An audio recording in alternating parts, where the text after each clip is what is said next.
What a good morning. I just woke up, but I need to document this dream. I actually had it a couple of hours ago, but I've been sitting with it because, obviously I have to figure them out. But I woke up just after 3. I got myself a hot water bottle and a coffee, thinking, this was me getting up. And then I just promptly fell back asleep and I just woke up. I'm in a lot of pain at the moment, so I'm really looking forward to seeing what happens with this CBD oil. Oh, but I need to tell you the dream I had just before I woke up at 3. Oh, I tell you, I have the best sleeps. I just sleep so well. The dream, it was kind of in 3 parts, but it was like I dreamt it all at the same time. But I dreamt I was in this really, really posh hotel, like really nice hotel. It looked like somewhere in the UK or maybe America, I don't know, but it was posher than any hotel I've ever had access to. I remember the curtains and that were like cream and gold, and yeah, just really nice carpet. Not the sort of hotel that the average family could afford. Not the sort of place that I would have ever been able to take my boys in, that's for sure. The sort of place that has room service and, someone who opens the door when you enter the hotel, and people who park your cars and all that, like real posh, posh, posh. And a party was being thrown. There was a table full of food, really nice food, party food, and I was getting food at the table and I could hear all the chattering and, the drinking and the music and everything. It wasn't loud and boisterous. It was like I knew that the party was being thrown for me. I knew the party was being thrown for a job well done. That people had thrown me a party because I'd done something like, how can I explain it?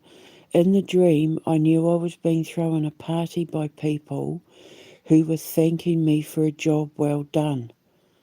Like the only thing they could do after what I'd done for these people was to throw me a party because I'd done a good job at something.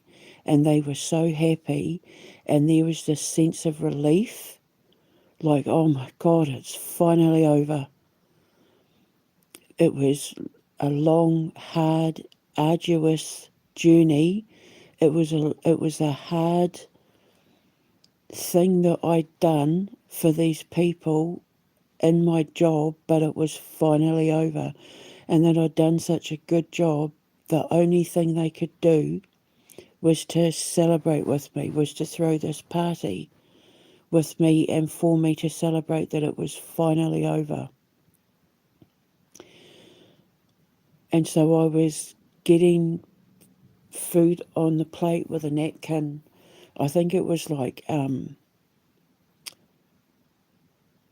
looked like little mini spring rolls or something that I was getting, which unfortunately I can't have because of my gluten allergy, but unless they were the GMO free ones or something, I don't know, but they look like little spring rolls. And I was so happy for everybody who was partying behind me that they were free from burdens and troubles. It was like I'd done an investigation. I'd done something doing what I do, which for me is investigating, and it had paid off in a way that solved a crime or solved a puzzle or fixed things for everyone in a way that they had to celebrate, like they couldn't not celebrate. But I know the party was being thrown for me because I'd done a good job. Job well done. I'd done whatever it was I'd done for them. I'd done a really good job, and they wanted to throw me this party. And there was just this long table of food. I took the food, but I didn't want to be with the people. I just wanted to be by myself. I just wanted to sit and just sit in the quiet. So I took some of the food that I had on the plate and I went into the hallway and I lay kind of like this little, it looked like it's probably because I'm writing Yata no Kagami. I lay this little thin mattress thing down on the ground in the hallway of the hotel. And nobody bothered me, nobody cared that I was there. Like in real life, if you laid down on a mattress in the hallway of a hotel, they'd come and tell you off. But it's like people knew, people understood, just leave her alone. Because it was a lot to process. I was processing everything. And I needed my space, I needed my quiet. Because what I'd done for them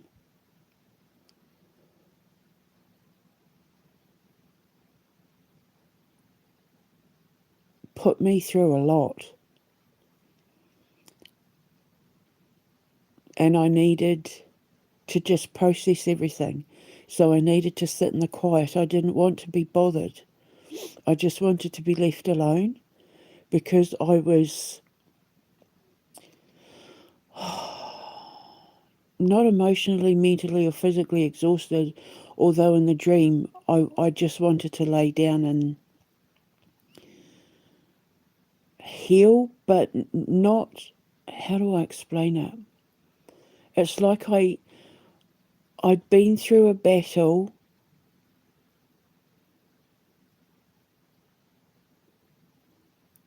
that pushed my intellect or pushed my gift to the extreme, and now I just needed to process it all and wind myself down because I'd been in full-blown battle for these people. I mean, holy war, right? And now I needed to just wind down. I needed to be able to, you know, like when you use a hairdryer and then it overheats, or you use something and it revs up, the motor kicks in and it's like, woo, and then it starts get like overheating and it gets too hot, and then you unplug it and then it needs time to kind of wind down and cool down.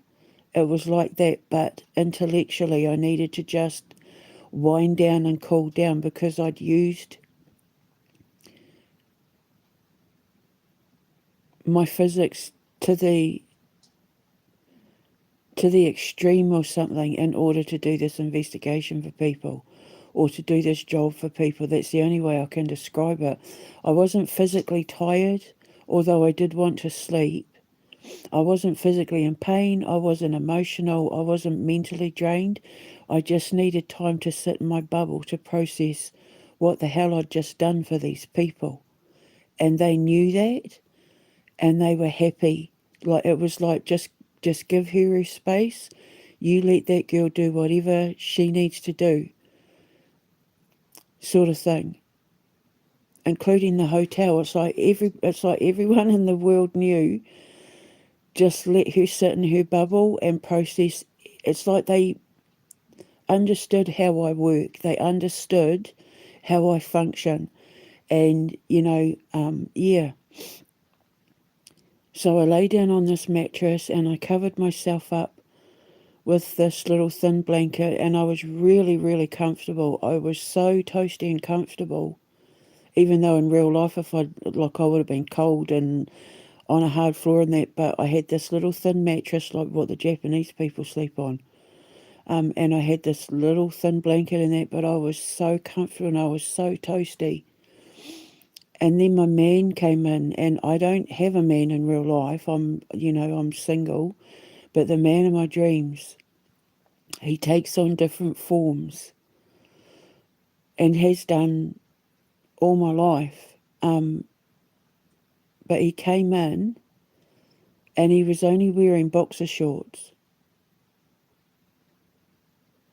And he was sitting above my head. So if me laying on my back, I looked up above him. And he didn't say anything. He just got his hands and he just started rubbing my tummy where my scars are. And I was embarrassed because he could see all my scars and the damage that my stomach had taken from when they were split open from the vomiting when I was locked up in that. And I was kind of thinking if he sees my scars, it might turn him off.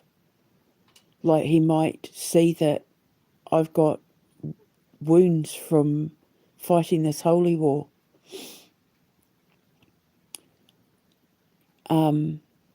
Because even though the original scars I got were from my hernia repair surgeries, if my husband at the time, Chris, if my ex, had have been a better man, I would never have got the second and third scars, the ones that ended up being ripped and torn open when he got me locked up and I was forced to medicate and, with the vomiting and all of that. The scars that I have in my stomach should never have been there had I have chosen a better man. But he's the father of my children, so he's in my mind, that's all he was good for, was giving me my two incredible babies. He was good for nothing else in my life, other than he introduced me to art and culture. But this man in my dreams, he had black hair. He kind of reminded me of my actual legal husband, Martin. He was very stocky, very strong built, sort of Taurian-like, very masculine looking, very, the sort of man who knows how to put in a hard day's work sort of thing. Very, like square shoulders, very masculine, not fat or chunky or anything like that. He was just very broad and fit, and he had black hair and it wasn't short. To be honest, it's probably because I'm writing Yasa no Kagami. He kind of looked Asian-y, sort of. Or maybe Latino, I don't know. I just remember when I looked up, he had black hair, sort of longish. It wasn't short, and he had slightly olive skin, and he had very broad shoulders. He had like you could see his pecs and everything like that, but he wasn't someone who went to the gym. It was like that's just how he was built, kind of like my boy Gabriel, but Gabriel goes to the gym. But Gabriel was born with pecs, so it's one of the things that the doctors couldn't get over is how muscular he was as a newborn baby. And he didn't say anything. He was in his boxers, and I put my hands up sort of above my head to touch his back and chest, and that sort of like I was holding him with, upside down sort of thing. Just sort of letting him know. I was sort of saying to him, I just need space. Like, I'm okay. Thank you for being here. I just need time.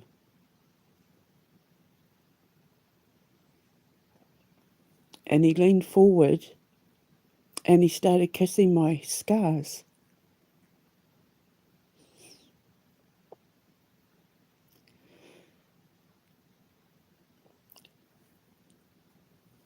And I was trying to push him away. Like, I was trying to turn away, like, don't look at my scars. But it was like this bond that we had was wordless. He knew how I felt. I knew what he felt about me. And it's like he was saying, it's okay. I've got you. And I'm not crying because of this bit, I'm crying because of the next bit, because I'm still grieving.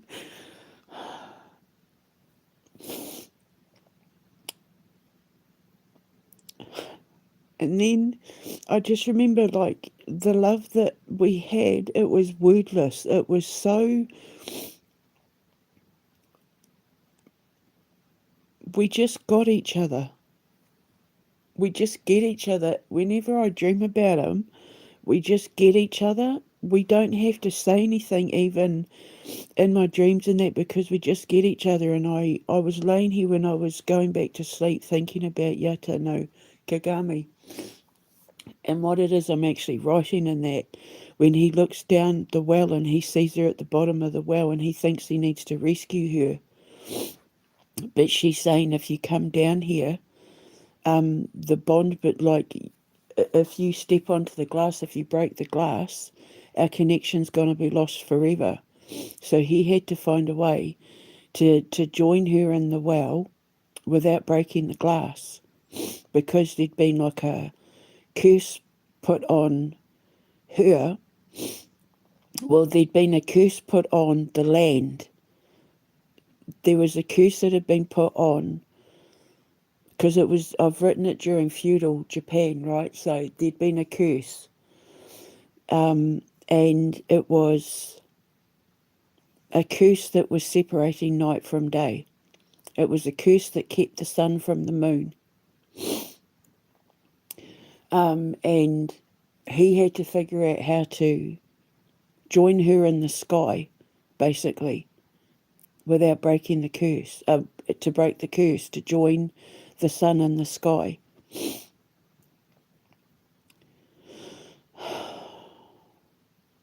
They were being kept apart by this curse.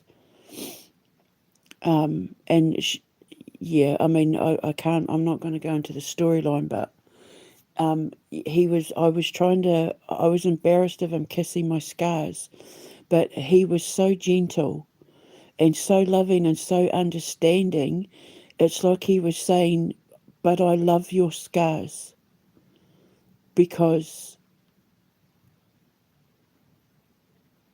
I know the sacrifice you made to get them, and without those scars, you wouldn't have been able to heal everybody. Your scars healed everybody. That's kind of like what he was saying. And then next thing I know, I'm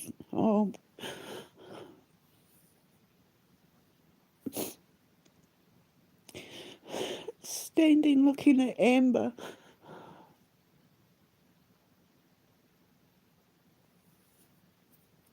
I miss her so much. My sister just messaged me to say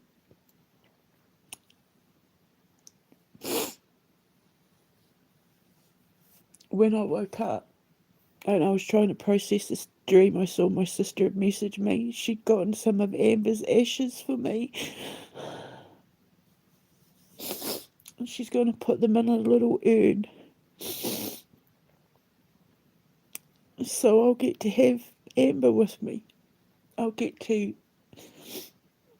keep her with the ashes of my two cats, Kareem and Ghibli. And I'll get to have her in my altar. So I'll have a piece of her with me. And I was just so happy. But I had this dream where she was standing with she had long, beautiful blonde hair. And she turned and looked, and I looked where she was looking, and it was her mum, my sister Marion. And she was not coping very well, which is understandable. And she was asking if she could have my bike that was in Mum's shed, in my parents' shed. My old blue Raleigh 20. It was the first bike I'd ever been given. It was a blue Raleigh 20. And she was asking if she could have it because she wanted to paint it and put it in the garden as like a art piece, which is what they did here for the Tour de Yorkshire. There's a lot of places around here that painted old bikes up and used them to, commemorate the Tour de Yorkshire when they had the Tour de France here, but they called it Tour de Yorkshire. And then I was in the garage. I was going into the garage to get the bike for my sister. And there was this young mother cat, a she, and she'd given birth to these kittens, and they were talking. They could talk to me, like actual mouths talking. And I held up one of her little kittens that looked just so much like my Ghibli when he was a kitten when I first got him. Excuse me, and he had some fleas on him, and I was saying to him, "We need to get rid of these fleas," and he was saying they're not fleas, it's dirt. And I said, "No, it's a flea," and I picked it off his tummy, and I showed him that it was moving around, showed the kitten that it was moving around.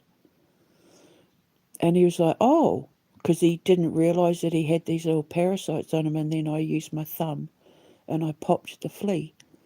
And then I woke up. Every time I said to, I mean, obviously she only died a couple of months ago, so it's still very raw. I'm still grieving for her, but it's like she comes to me all the time. And it's kind of like in the dream with my sister, it's like she wanted Amber to come to her too. I don't talk to my sister. I don't talk to my family. But it's like it was like she was wanting to have with Amber and my dreams, and that she wanted to have them too. She must be doing a lot of reminiscing and holding on to the past, which is understandable because of the bike. But basically, the the first half of the dream, being in the hotel, obviously hotels, like I keep saying, buildings and dreams are how you see yourself at the time of the dream. This was a really posh hotel, but hotels and motels specifically mean the in-between. I have a lot of dreams where I'm in hotels and motels because it means that you haven't quite stepped out of the past, but you're not quite in the future as well. You're in a holding space between your old life and your new life, which makes sense because I am, right? I'm waiting to get justice so I can go. And all the food and the people putting on the party in there, obviously something I've done or something I'm going to do, but I think it's more something I've done, is going to help people move on from something that was so overwhelmingly traumatic and stressful, that what I had done for them had freed them. And the only way they could thank me was to throw me a party. And I was appreciative in that. It's like my rabbits, lambs and vampires one. They threw me a party there as well, and I was really grateful and appreciative in that, but I'm a wallflower. Unless it's my actual family, like my siblings and my sons, I'm not great around people. I prefer to just sit quietly and watch everybody. If everybody in England threw me a party now, I'd still be sitting in the corner, because I don't know these people. I wouldn't know what to say to them. I'm not like everybody else. I've always been raised to know that I'm not like everybody else. I've always had it rammed into me that I was the black sheep, that I'm not like everybody else. Even my family outside of society, all my siblings were raised to know that my family weren't like everybody else. We weren't allowed to talk about who we were, what we were, the gifts that we had, that sort of thing. We had to keep it quiet, because especially like being raised Catholic, and that we would have been seen as evil and wicked for the gifts that we had. But for me in particular, because I've always been the rebel, the youngest is always the rebel, I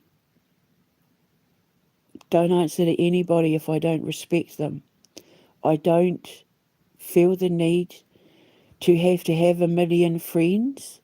I'm not afraid of peace and quiet. I'm not afraid of solitude.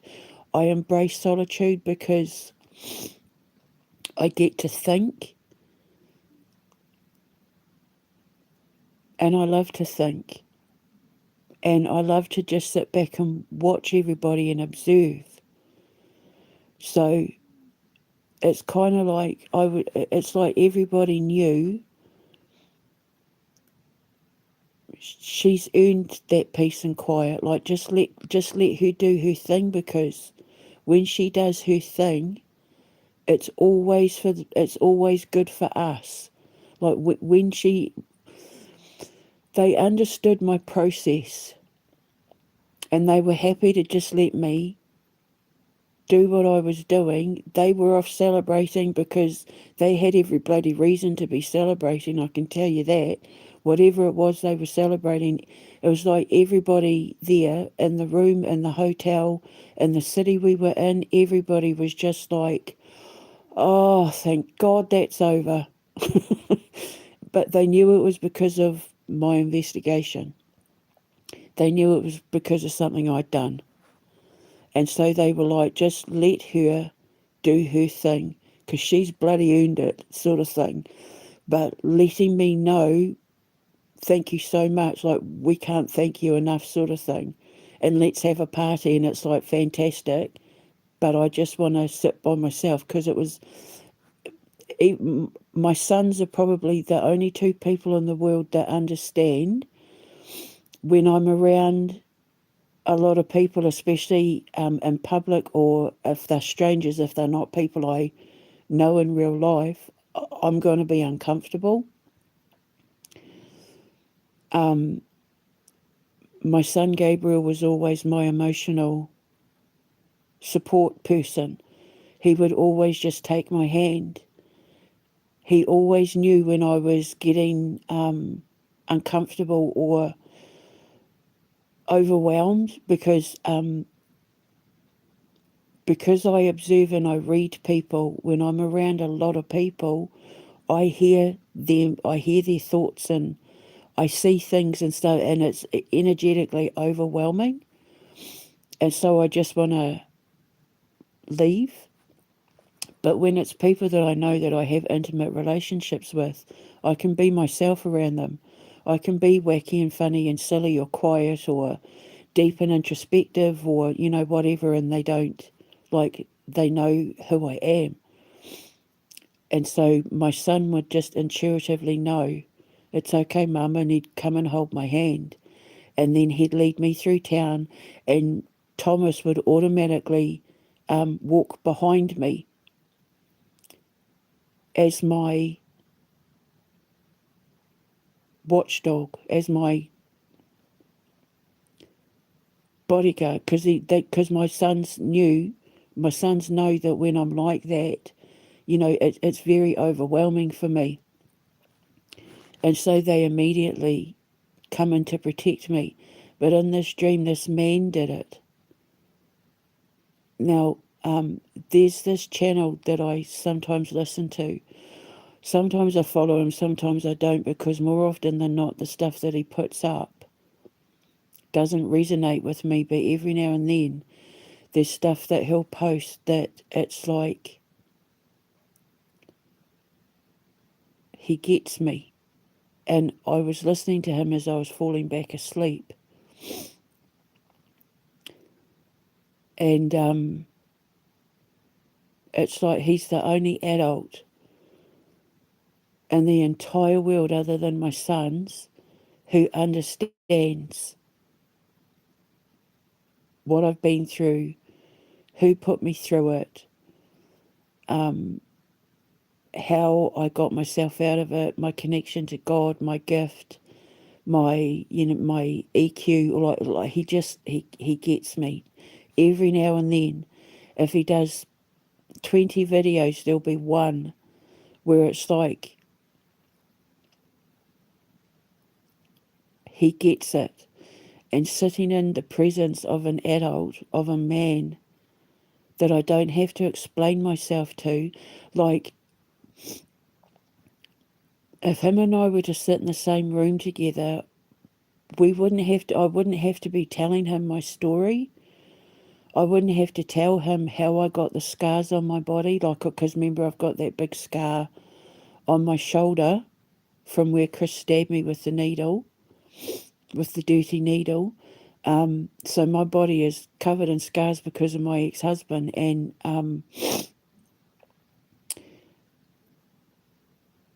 it's like if we were sitting in the same room together, I wouldn't have to tell him my story.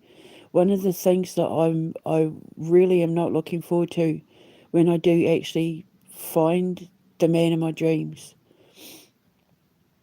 and we've got to meet in that, is like, when that moment comes when maybe we're going to be intimate in that, and he's going to see my body, and he's going to want to know about my scars. Everybody who knows my story has seen my scars. I've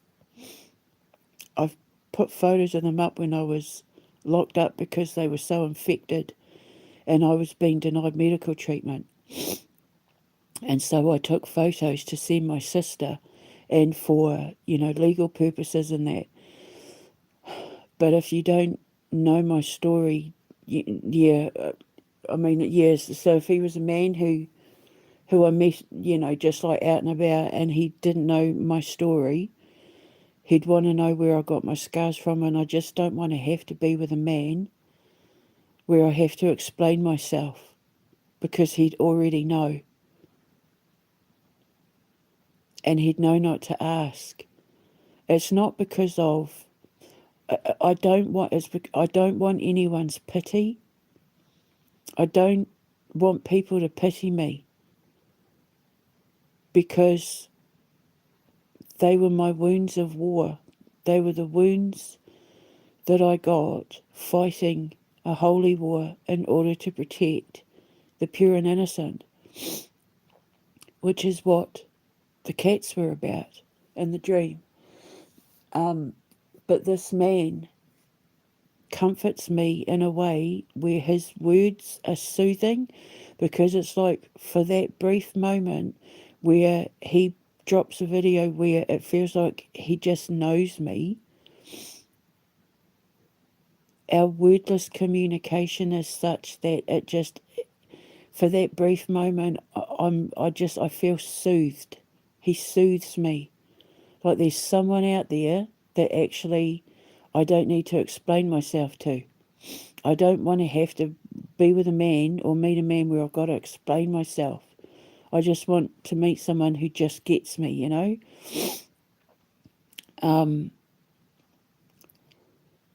I mean, the videos that get posted, it's AI. It's an AI voice, but whoever it is that types that stuff in, every now and then they'll drop a video where it's just like, there's someone out there that gets me, where I don't have to explain because like they understand who I've had to fight, what I've had to fight, who I'm fighting for, what I've had to do to go through it, and blah blah blah, you know. So yeah, so that's, I think that's what that dream is about, and the fact that he was only in boxer shorts means that he's raw, honest, naked truth. That he's just pure, raw, honest, naked truth. That he's letting him, he's like opened himself up to let me know I'm in this with you and I get it, and whatever you need, I'm here for you, and I'm going to help soothe you,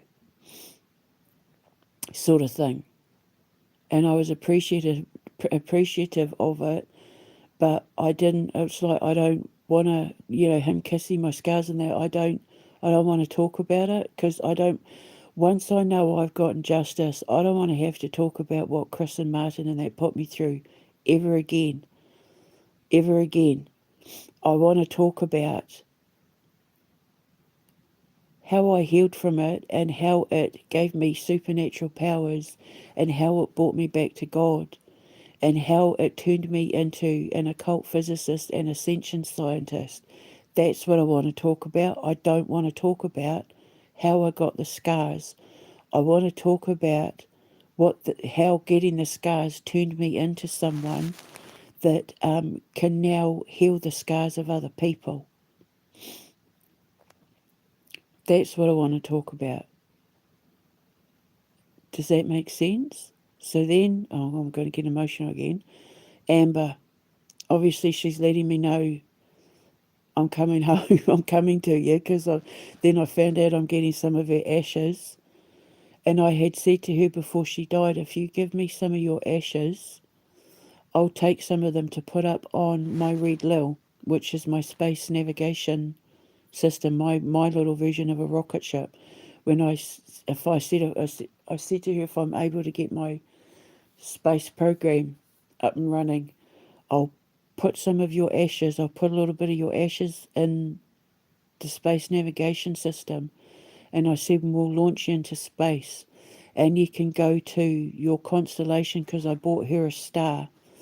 I named a star after her, the Amber Diamond, and she's in the Cygnus constellation just below mine, in the Cepheus constellation. And if you look at where she is, and if you look at her Cygnus constellation, her Swan constellation, it looks like she's flying directly into the front door of the Cepheus constellation, which looks just like a house. And I showed her all of this before she died. And she said, that's good. I can't remember what she said. I can't even have access to it because of what they did to my Instagram. But she was like, that sounds good to me. And I said, I've already got my house waiting for you. And I said, we'll be together forever then. I said, you'll be coming home to me. And she said, that sounds good to me. That's the only regret I have about losing my Instagram is not having access to her messages. And I said to her, if you give me some of your ashes, because I said to her, if you die before I get home to say goodbye, I'm going to kick your coffin. And she said, you won't be able to because I'm not having a coffin. I said, oh, are you getting cremated? And she said, yeah. I said to her, can I have some of your ashes, and then when I get my space program up and running, I can put some of your ashes in there. I said, and then I'll take you to your constellation.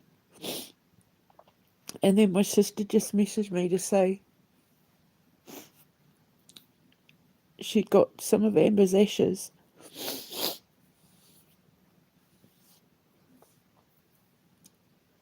And she's got some for me, so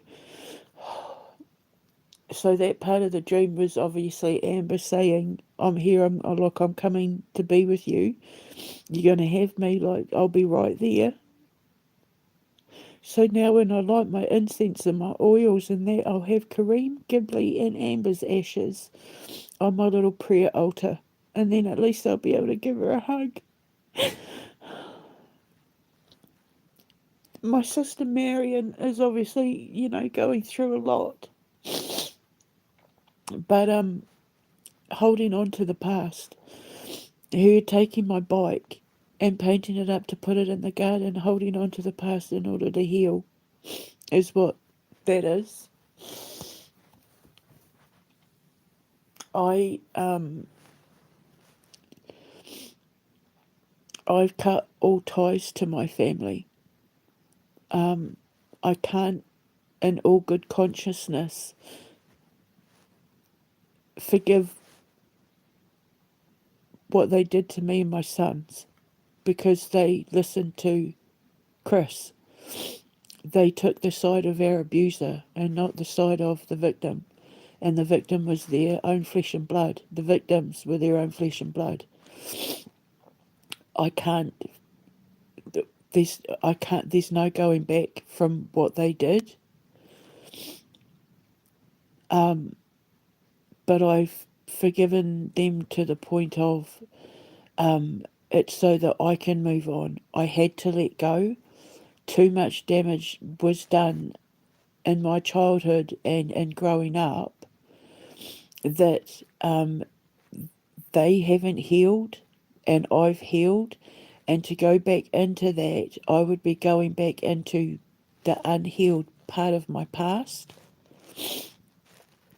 And I love my peace and my peace of mind, and I love the person that I've become since I stepped away from the toxicity of my past, which is another reason for the bike and it being painted and turned into art to put in the garden by the flowers and that, because it's basically saying that I've taken my past and I'm turning it into art.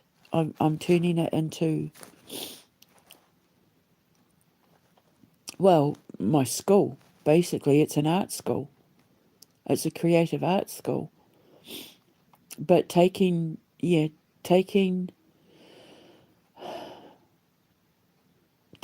of it and turning it into art.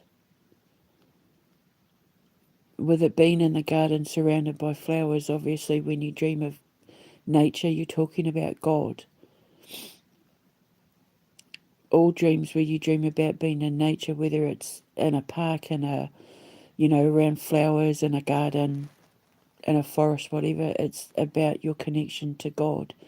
And it was basically saying that me taking my journey, because bicycles, obviously vehicles and dreams talk about your journey, your process, but bicycles are a humble form of transportation.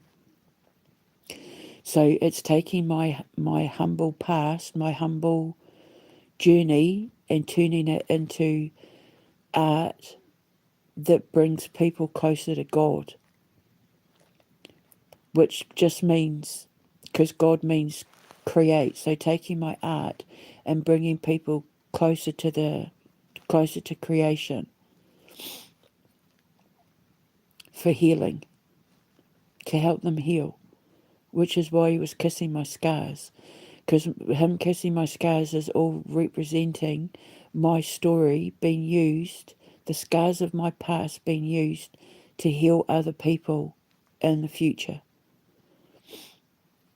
And then going into the sheds obviously means sorting everything out, just like going into attics. Sorting everything out, which is what I was doing. I was sitting, dismantling this dream, sorting it all out, making sense of everything I've gone through, which is why I was also sitting in the hallway in that hotel, just processing everything, deconstructing everything and just processing it all. Because what I'd been through, what I'd done for these people was a lot. There was a lot to unpack. And that's why it was my dad's shed, my dad's garage, and then the kittens, the cat and the kittens. Cats and dreams represent the females in your life, the women in your life. This particular kitten was a male, so cats and dreams aren't always exclusively women, but it's to do with the females in your life, the females you've had growing up, your female social circle, and the way they treated you, being responsible for or a large part of who made you who you are. So cats and dreams are primarily to do with the feminine, the females in your life growing up, and the way they've treated you, being a part of who you became. And this kitten had fleas, and I was picking the fleas off. But the kitten was saying, no, it's not fleas, it's dirt. And I was saying, no, it's fleas, and picking them off and then killing them. It's two-part. It's the first part is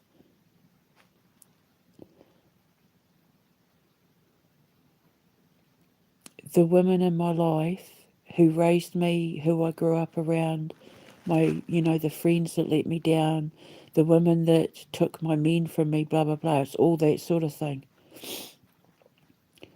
The karmics.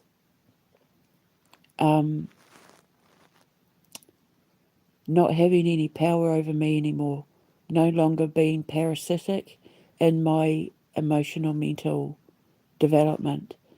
That I was able to look at it for what it was, brush it off me, and move on from it. The traumas or the effects that they wanted to have on me, like the karmics, the mistresses that my men had, and the women that helped Chris and Martin try and smear my name, and like Santaro and Katie Hamilton and all of that. It's all of them. They're the fleas. But also my siblings, my cousins, my aunties, the girls I went to school with, my female teachers, all the women who had an impact on my life to make me who I am now. That's what cats generally mean. But this one particular cat, the kitten that I was talking to, was a boy. So the fact that I was, he was in denial about, he was like, no, that's not a flea, that's dirt. And I was like, no, look, it's a flea. And I picked it off and I killed it. It's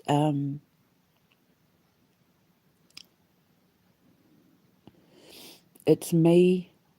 I personally think that it might have something to do with King Charles, because he looked like Ghibli, and I got Ghibli in Derbyshire. He's an English cat. And so I personally think the kitten could be representative of King Charles. It might not be, but it would go back to possibly the reason for the party, and that I was saying to the king, you've got parasites on you. And he's like, no, it's just dirt. Your government are out to get you. No, it's a misunderstanding. Like the zombie dream. Remember I said that the zombies can be sheeple going along with the flow, going with the flow. Fleas can be the same thing as refusing to see that you've got parasites on you. not wanting to see, or not being able to see that there's people around you feeding on your blood, i.e. zombies, and me picking it off and saying, look, and then killing the fleas, and then the kitten was happy. He was like, oh my God. He's like, I didn't even realise. And he was so happy. The kitten was so happy now. If ever you have a dream where animals are talking to you, like, like Dr. Dolittle kind of talking, where their mouths are moving and they're anthropomorphic, in style, it means you've eaten something before you went to sleep that you probably shouldn't have been. It's usually like dairy. If you've had dairy before you go to bed, you will often have dreams where animals are talking. And I did. After I had like a really big breakfast, so I didn't have dinner. But about an hour and a half before I went to bed, I treated myself to a little bowl of ice cream, because ice cream's the one thing I allow myself with sugar, and just every now and then as a treat, I'll just buy some ice cream and keep in the freezer. And I had a bowl of ice cream with some bananas, so that'll be why the cats were talking. But yeah, so I don't know. I think the king's woken up. He's seen the parasites. He thought it was something he could handle, that he could just brush off. It was just dirt. I can brush it off, until I picked the flea off and showed him that it was moving around. And he's like, oh, like he was really shocked that it was a flea and not dirt. Like he didn't realise. And then I killed it, and then he was happy. And it was like I kind of feel like me picking the flea off King Charles and killing it in front of him was the reason why the party was being thrown for me. Because I'd done something. I knew I'd done something through an investigation that had allowed the king to pick the fleas off him. So you're just going to have to get used to the fact that whenever I talk about Amber, I'm going to cry. Because she wasn't just my niece, she was my best friend. She was my little sister. Her and I were inseparable. Until I moved to the UK, and I got to be honest, until I met Chris. Chris was the reason why her and I had our very first argument.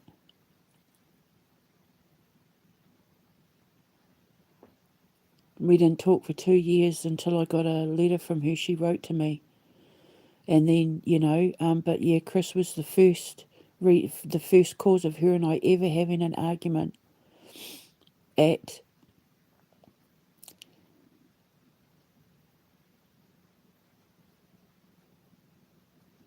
28. I was 28. Like, we'd been best friends for over 20 years, and then he came along and we had our first falling out. And I didn't see it, part of the, picking the fleas off. There's that dream just has so much symbolism. It's like fractalated. It has so many meanings. Seeing it for what it really is. He was toxic from the beginning. He was going to kill me one way or the other, whether it was kill my spirit, kill me dead, kill my career, kill my reputation.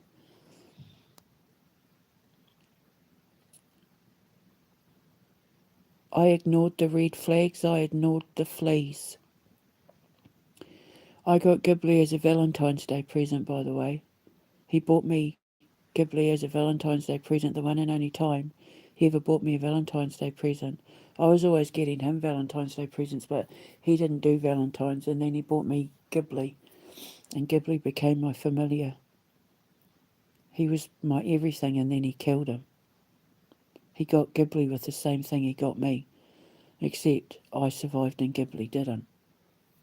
Even my son Gabriel had a dream the night we had to put Ghibli down that he was sacrificed by a cult wearing hoods, and they cut his stomach open and all these cheesy beef treats came out. And I knew then, when Gabriel had that dream, I knew then that he killed Ghibli. That even the vet said he shouldn't have gotten sick again, that his chances of getting sick again were really low. So, but yeah, after we put him to sleep and Gabriel went to bed that night, Gabriel was so close. Gabriel and Ghibli were inseparable. Gabriel was the only person in the house other than me that Ghibli liked, that Ghibli liked to spend time with. And yeah, he had that dream, and I knew then that Ghibli had been sacrificed. So, but yeah, Amber was standing there. She had her long blonde hair, just like she did back in the day when she came, like Marilyn Monroe. When I found out she was dying, I had that dream where she came to me and I was saying about how I was going to turn her into a Disney princess kind of character. And she said, "Can you give me blonde hair like I had when I was younger?" Because her hair was falling out and everything. So, yeah, she's Amber Diamond, my cosmic weather girl and meteorologist in the art of creation. She looks like Marilyn Monroe. She's an indigenous version of Marilyn Monroe. Blonde hair, blue eyes, brown skin, all that sort of voluptuous, because she dressed up as Marilyn Monroe to my one of my fancy dress parties. Fantasy and Fairy Tale, I think it was. She came as Marilyn Monroe and she looked incredible. She looked phenomenal. I've got photos of it of her in the Meeks' dungeon. And so in the art of creation, she looks like that. She looks like Marilyn Monroe. And she talks, very sort of like Marilyn Monroe. But when she opens her mouth, science comes out because she's super smart. Because Amber had like a master's degree in nursing. She was a college professor at Massey University where she taught nursing and that as a lecturer. So yeah, she's super, super, super smart. And her tagline for her weather reports is "Men learn because she's hot." So men tune in to watch her do the weather report, because she's so hot. Amber loved that. She was like, "Oh my God, I love that so much." So yeah. So you just have to excuse me because it is still fresh. It is still a fresh wound. Because she died on the 29th of September, so it's not that long ago. And I never got to say goodbye physically. So, and I'm not going to have a grave to go to when I go home to, mourn over her. So, but I'll have her ashes with me. I was so happy when I woke up and saw that my sister had got me some of her ashes. So then she can sit in my prayer altar. And then I can give her a hug. So I will always get emotional when I talk about Amber because she was my niece, she was my best friend, she was my little sister, she was my partner in crime. We were literally called Double Trouble. Oh, here they go. We'd walk into the family parties. Oh, here they are. Here's Double Trouble. Or they'd call us the Terrible Twosome.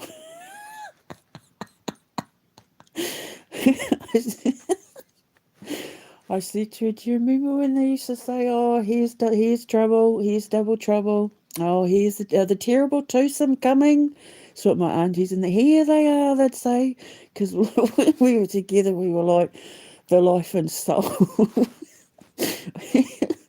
We were like Patsy and Eddie. We went as Patsy and Eddie to one of my fancy dress my TV and movies. She was Patsy and I was Eddie. Oh, God bless her. I remember my mum went as Hilda Ogden from Coronation Street. My fancy dress parties were everything. Little did I know back then, when I started my fancy dress parties, that I was going to end up turning it into my future at the foundation. So I had to share that dream. Don't worry, I'm fine. It's just, I'm still grieving. You can't just be fine, you know?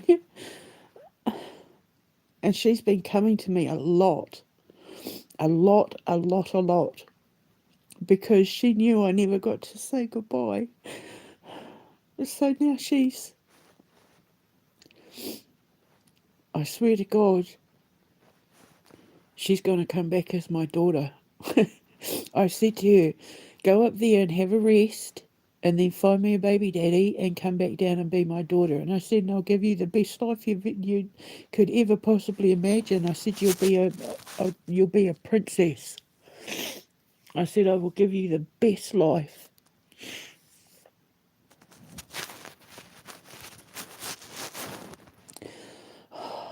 I swear she's letting me know she's coming back down. My wee Amber Rose, my Roisin Marie. Rosemary, my Roisin Marie.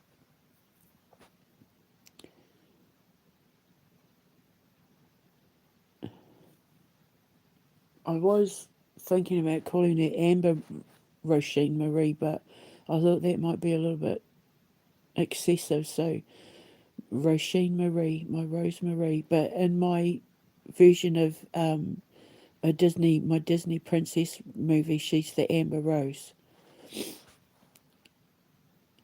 That's she's Princess Amber Rose, and the rose is the same colour as amber. You know the amber, the ring that I put up. She's that coloured rose. So, but I'm completely fine. It's just I'm still grieving the loss of my girl. She should have been my daughter.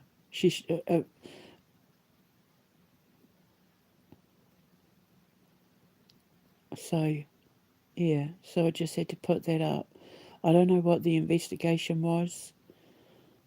I don't know if I have actually done something to save the king or protect the king or whatever, but I had to document it because obviously it's going to be made evident at some point in the future. So I will speak to you later. I'm going to go and have a coffee now. Ka kite anō. Mwah.